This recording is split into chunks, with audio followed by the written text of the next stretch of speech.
Sur ha ayudado muchísimo. Todos mis libros salieron con el programa Sur, con subsidios del programa Sur. Por otro, y los editores están al tanto de eso. O sea, les interesa ver qué se está publicando. Pero, por ejemplo, en el 2010, en el otoño del 2010, octubre, noviembre, salió la revista Granta, no sé si la conocen, es una publicación de muchísimo prestigio, saca creo que 2 números anuales, y salió un número especial de los, creo que eran 20 narradores del idioma español. Y creo que 8 eran argentinos. O sea, que es algo muy interesante lo que está pasando. Y se publica... O sea, los libros de Carlos Gamerro publicó Las Islas, el traductor está acá, Ian Barnett, lo lanzamos en Norwich con ayuda yo en representación del Centro Británico de Traducción Literaria, pero les cuento, de ese centro, de ese editorial, And Other Stories, es una editorial muy nueva, ya tiene 2 títulos argentinos. Perdón, cuando dijiste 6 libros, ¿no? Cuando dijiste lo lanzamos... Andrés Neumann no está por And Other Stories, no, está José Avilo, Open Door, Puerta Abierta. Cuando te referís a lo lanzamos, ¿estás hablando del libro de Gamerro o Ian Barnett? No, a él no lo lanzamos, lanzamos el libro. No, lanzamos el libro, fue muy interesante, no en la universidad, sino en una librería independiente. Ajá. No Waterstones, digamos, librería independiente, justamente fue fundada hace unos años por un exalumno de la maestría de, creo que es scriptwriting, de guiones de teatro, egresado de East Anglia, que se quedó en Norwich y que fundó esta librería. Bueno. Trabajamos mucho con ellos. Bueno, yo hice ya algunas preguntas, así que los invito a que sigan ustedes. ¿Quién comienza?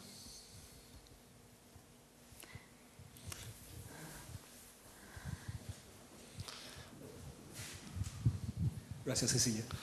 Lo que no me quedó claro era cómo evalúas, cómo asesoras, si hay tantos idiomas de por medio, quiénes son los que ustedes, el personal de East Anglia, no puede con todos esos idiomas. Todos esos idiomas, claro. Nosotros, japonés, sí, los alumnos de maestría. Y un poco sí. ¿Cómo es la forma de asesorar? Claro. Sí, totalmente. Nosotros o sea, no hay restricción en cuanto a idiomas. Los alumnos de maestría pueden trabajar de cualquier idioma a cualquier idioma. Lo que nosotros hacemos es cuando presentan trabajos, específicamente que tengan que ver con trabajos prácticos de traducción, buscamos tutores. Sobre todo en primera instancia recurrimos al departamento de al lado, digamos, the School of Language, Communication and Communication Studies, LCS, que ellos enseñan lenguajes. Entonces tienen una serie de lenguajes que enseñan como ruso, japonés, árabe. Esa es el primer puerto la primera puerta. Y luego trabajamos con otros profesores en otras universidades, en otras escuelas o departamentos de lenguas modernas. Esa es mi tarea específica. Cuando yo organizo las tutorías, ellos tienen 2 horas de tutorías en el primer cuatrimestre, tienen que producir una carpeta de traducciones y nosotros buscamos el tutor, un traductor establecido de ese idioma a ese idioma. Puede ser del turco al inglés, por ejemplo. Buscamos a alguien específico que haga la tutoría y le pagamos, si trabaja en forma independiente, le pagamos como 2 horas de tutoría. Al alumno, si hay que mandarlo a Londres para que tenga la tutoría, lo mandamos, si es que no puede venir el traductor. O sea, eso se arregla. Usamos mucho como una especie de guía de la TA, de la Asociación de Traductores, donde están todos listados, básicamente. Entonces siempre contactamos al traductor específico. Así nos arreglamos. This is in English. That's fine. I understand this fine. Would you like to comment on the relationship between Norman Di Giovanni and Borges? I think you said earlier that the translator becomes the author in some sense of a work. Sí, Interrumpo un segundito. La respuesta va a ser en castellano. castellano, sí. Y le estaba preguntando si puede comentar de alguna forma la relación entre Borges y Norman Di Giovanni, que fue el traductor que según Borges creía que había traducido a Borges mejor de lo que Borges había escrito. Ese era un chiste que contaba Borges. Sí, y yo creo que Giovanni siempre dijo que traducir Borges para él era volverlo al idioma original. Yo creo que cuando se produce una simbiosis así entre autor y traductor es espectacular, o sea, lo que se produce es algo impactante. Hay muchos traductores de Borges, yo he leído varias traducciones, algunas que me gustan más que otras. A mí las de Giovanni me gustan, pero no son las que más me gustan, o sea, siempre uno le encuentra algo. ¿Qué puedo decir?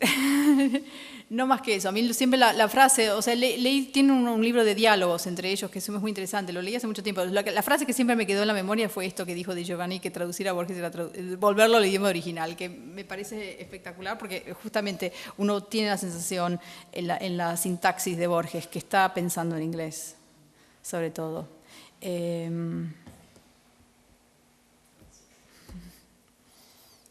¿Más ofertas?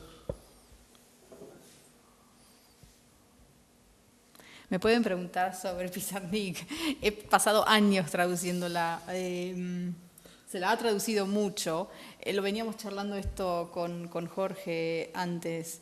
Mi poesía original en idioma inglés es muy diferente de la de Pizarnik. O sea, yo jamás he escrito un poema basado o inspirado, lo que se llama inspirado por Pizarnik. Yo creo que cuando traduzco a Pizarnik, yo quiero que el lector lea a Pizarnik, que no me lea a mí.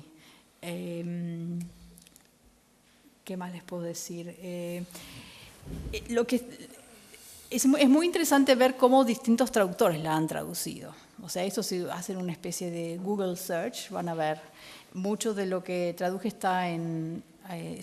es accesible por internet a través de Modern Poetry in Translation, sobre todo la selección de Los trabajos y las noches, que es una selección bastante completa.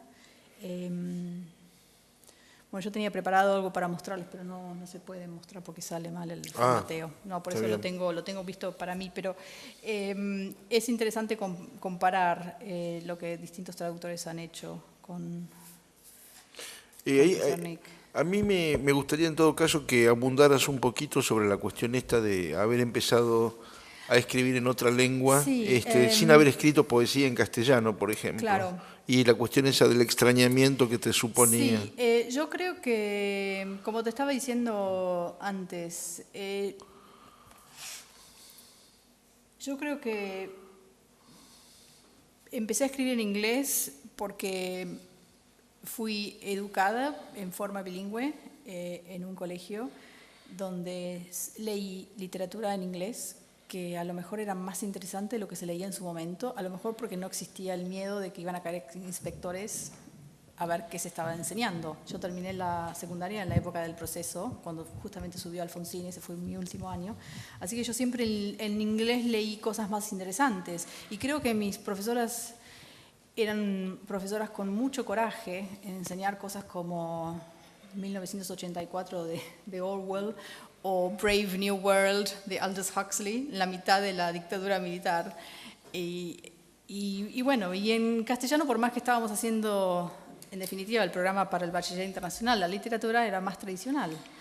Y se cuestionaba menos, se hablaba menos, se expresaba menos. En inglés había mucha más libertad y yo creo que eso me marcó. Yo a los 17 años dije, voy a ser escritora en inglés. Y no me arrepiento de haberlo dicho y creo que al traducir al inglés uno es escritor. Aparte de que, bueno, mi poesía probablemente salga con Waterloo Press, fingers crossed. Pero bueno... Sí, es algo que mucha gente, no sos porteña, no te psicoanalizás. Me han dicho mucho eso. ¿Por qué no hiciste psicoanálisis para averiguar por qué no escribís en castellano? Bueno, no lo he hecho. Pero yo creo que hay opciones que no... ¿De dónde viene la poesía? Viene de algún lado. Y justamente la frase que elegí de la cita de David Constantine, esto de que cuando uno traduce sabe dónde empezar, ese comienzo de la poesía, todas las poesías que yo he escrito en inglés han comenzado en inglés, ha sido una frase, una imagen que se me formó en inglés y fue volcada al papel en inglés. Y ese es el punto de partida. Nunca fue en castellano. Nunca tuve que traducir. Si hubiese tenido que traducir esa primera frase, esa primera imagen, entonces creo que hubiese escrito en castellano. Pero nunca fue así. Y me mantuve fiel a eso. Comentaste una cosa cuando estábamos charlando antes a propósito de la importancia que había tenido el hecho de que hicieras tu curso de escritura creativa en Gales, donde el inglés es la segunda lengua en principio. Y los galeses tienen esta sensación de culpa siempre. ¿Por qué escribo en inglés? ¿Por qué escribo en inglés y no en galés? ¿Y por qué no me traduzco? ¿O por qué no quiero que mi poesía se traduzca? ¿O por qué no intervengo en el proceso de traducción? Sí, totalmente. Yo creo que porque estaba en Gales tuve que enfrentar toda esta serie de preguntas a un nivel diario. O sea, era diariamente que se hablaba de la cuestión bilingüe, de la cuestión del idioma y de la identidad a través del idioma. No se hubiese dado eso si hubiese estado haciendo una maestría en Inglaterra. Yo creo que esto se dio porque estaba haciendo la maestría en Gales con gente que era bilingüe o que no era bilingüe con sensación de culpa, ¿no? Con esta cosa de que, no, mi idioma es mi primera madre, yo soy galés, pero yo escribo en inglés. Y una sensación de culpa tremenda por eso. Sobre todo a fin de la década de los 90, donde se estaba debatiendo, era la época, yo estaba en Gales cuando se votó a Tony Blair y se votó por el Welsh Assembly, ¿no? Por la Asamblea Galesa, que iba a tener una autonomía con determinados poderes que se iban a salir del Parlamento inglés a volver a Gales, la devolution. Eso sucedía cuando yo estaba haciendo la maestría, cosa que hacía que todos los escritores galeses que querían asumir su identidad galesa, que escribían en inglés, tenían esta sensación de culpa, que era un poco lo que me estaba pasando a mí de darme cuenta. Claro, yo vengo de Argentina, hay toda una literatura latinoamericana, literatura argentina, a la que le estoy dando la espalda porque estoy leyendo siempre en inglés, porque escribo en inglés. Y me hizo confrontar a todo este tipo de preguntas, ¿no? De preguntas. Y yo tenía mi volumen de Salvo el Crepúsculo y de Cortázar y lo empecé a traducir. Y alguien me dijo, uy, presentate a este prize, hay un concurso, John Dryden Prize. Bueno, saqué segundo premio. Y eso fue que me hizo pensar, ok, entonces estoy traduciendo al inglés, escribiendo al inglés, se puede hacer.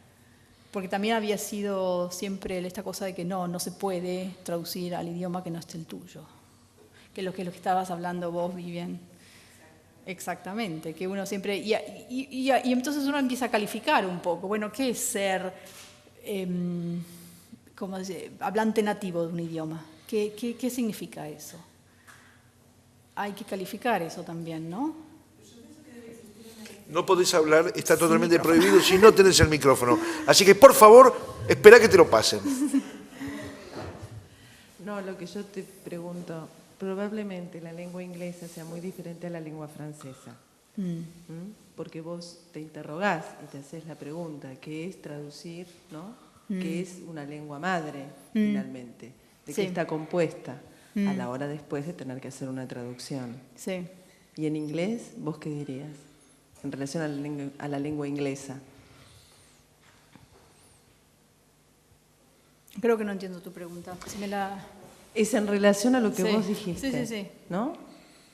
¿Cómo sentiste que pudiste, vamos a decir, atravesar esa frontera?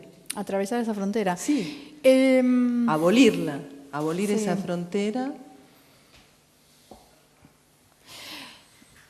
Pizarnik dice en Extracción de la piedra de locura, ¿qué significa traducirse en palabras? Yo creo que es eso, es buscar palabras, aunque sean de otro idioma, para traducirse, para expresarse. Yo creo que nunca me lo planteé. El tema de qué es una lengua, qué es el primer hablante o hablante nativo de una lengua, me lo planteé yo, sobre todo cuando...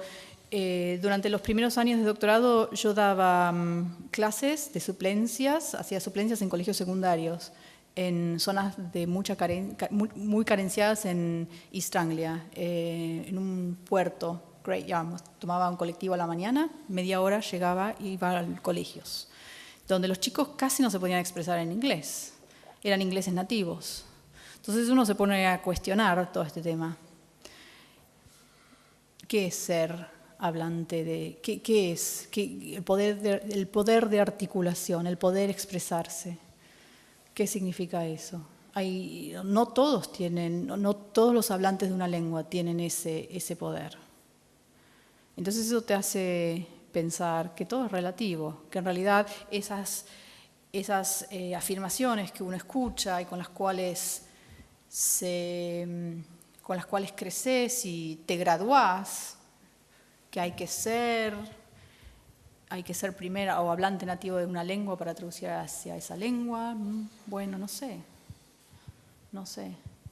Yo siempre digo, yo sé lo que hay en el texto de origen y a lo que tengo que llegar. Y si no lo encuentro, lo busco y lo pregunto, pero sé qué preguntar. Yo muchas veces leo traducciones donde no supieron qué preguntar, no lo vieron porque tenían muy buen nivel de la lengua de origen, pero no tenían suficiente nivel como para ver cosas que solamente una persona que conoce los dos caminos. Te voy a dar un ejemplo. Hay una traducción de Tamara Kamenstein de Vida de Living en la website del Centro de Traducción de Poesía, Poetry Translation Center, PTC. Si ustedes hacen Google Poetry Translation Center, van a encontrarse con una website magnífica donde hay más de 3.000 poemas de todas las lenguas no europeas. O sea, los poemas españoles están ahí porque son de poetas mexicanos o argentinos o latinoamericanos, pero no españoles. Se trata de descentralizar. La poeta que fundó el Centro de Poesía, de Traducción de Poesía, es Sarah Maguire, es una poeta excelente y el trabajo que ha hecho durante años es impresionante, así que les recomiendo.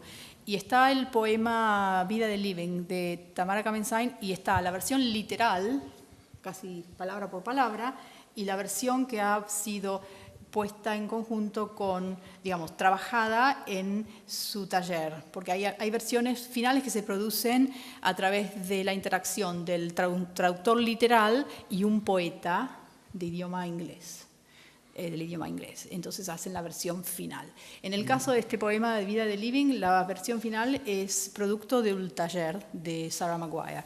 Y hay una línea, anochecer de un día agitado, y está traducida literalmente. Bueno, es obvio que el traductor literal no pescó, que esa es la traducción de la canción de los Beatles, del título. Entonces, lo que yo haría como traductora de ese poema es volverla al idioma original, volverla al inglés, para que cualquier lector inglés enseguida se dé cuenta, claro, este es el título, esta es la canción de los Beatles, que Tamara Kamenstein hace mucha intertextualidad de ese tipo. Pero la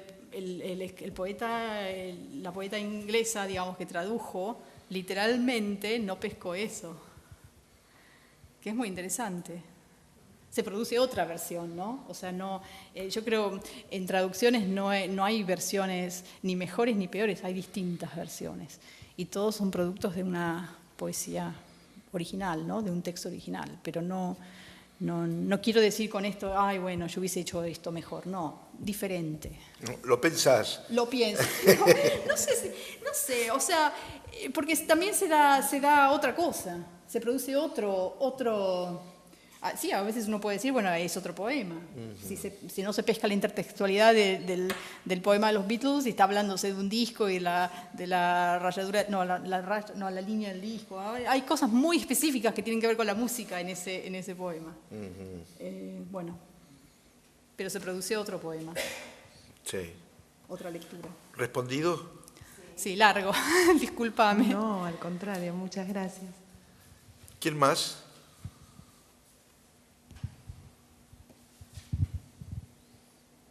¿Alguien más?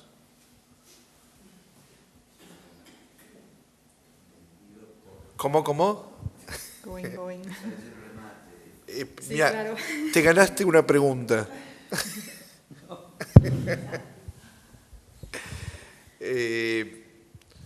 También traduje a Tamara Kamenstein el título, por ejemplo, Solos y Solas, cómo me costó, estuve años dándole vuelta. Al final quedó Men and Women Alone, pero era un título muy complicado.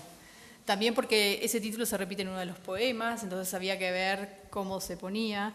Yo me acuerdo que una de las sugerencias de un colega era Single Souls, se lo pasé a Tamara y Tamara me dijo, no quiero nada de almas en el título. Claro. ¿No? Era muy complicado. También se veía singles, sí, pero singles es muy cortito y después no iba en la línea en el poema donde figuraba los solos y solas. Bueno, a propósito de eso, ya que estamos... Hablamos de la colaboración, ¿no? Bueno, justamente, vos tradujiste a Alejandra Pizarnik y, digamos, ella no se puede quejar. No. Y tradujiste a Tamara y, por lo que estás comentando, trabajaste con ella, o por lo menos habrás consultado y todo lo demás. Claro, sí.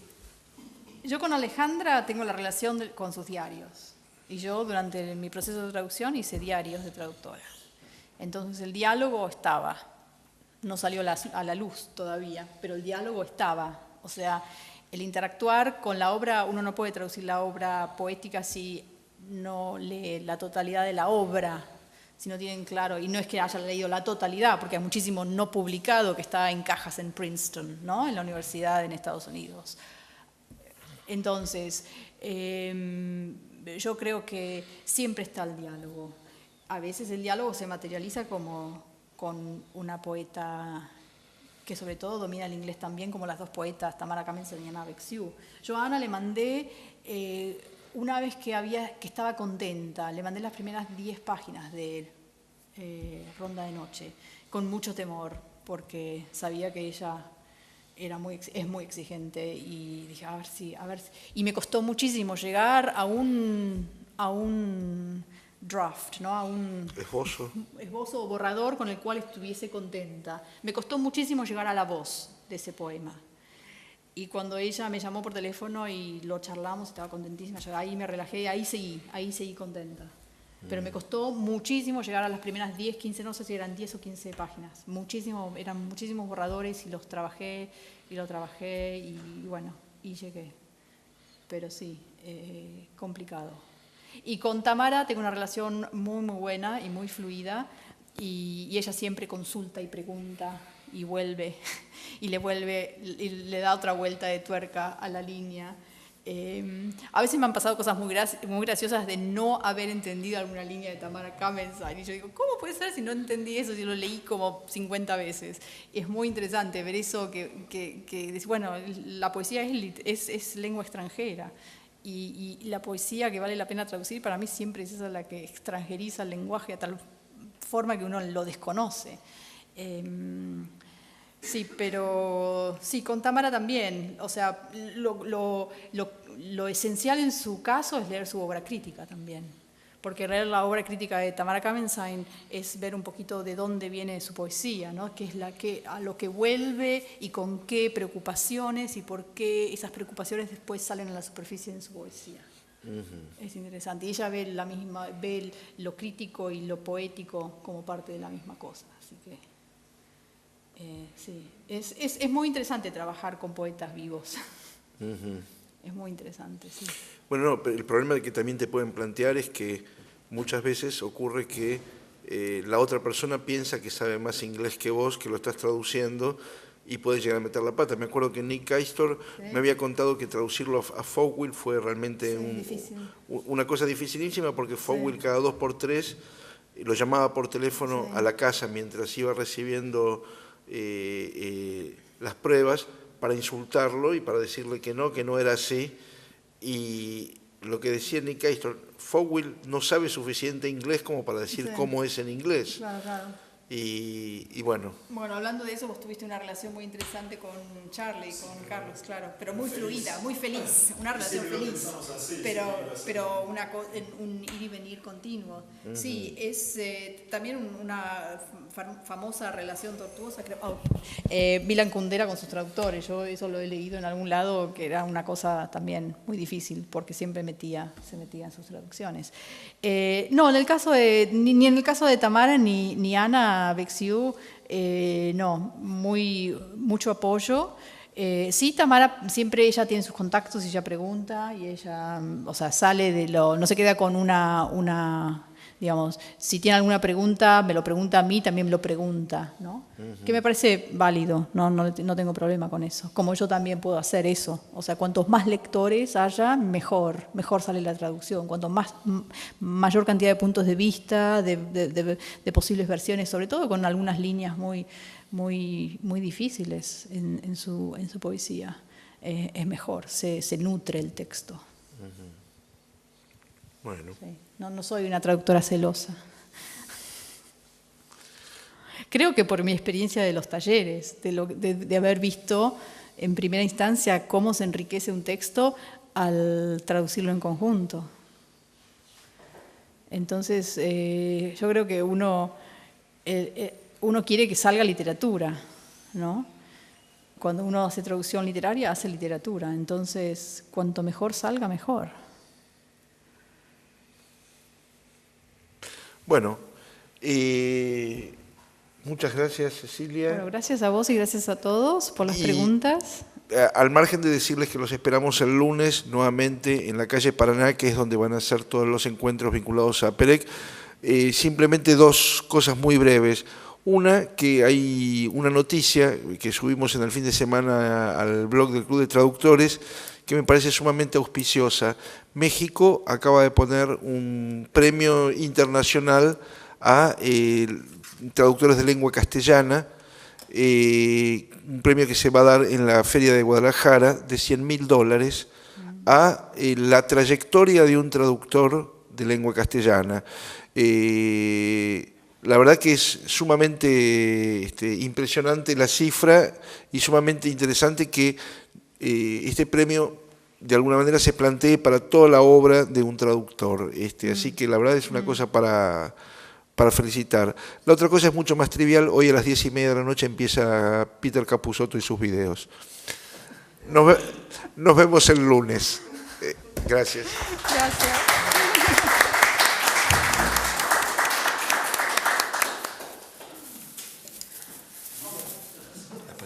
Sí. Hablo muy rápido, ¿no? Siempre me dijeron todo en inglés. ¿Vos sabés que hablo rápido en inglés? Era muy difícil. Sí, meter la pregunta. ¿Puedo? Por favor, sí, llévense señaladores. Si saben a quién le puede interesar, llévense porque tengo varios.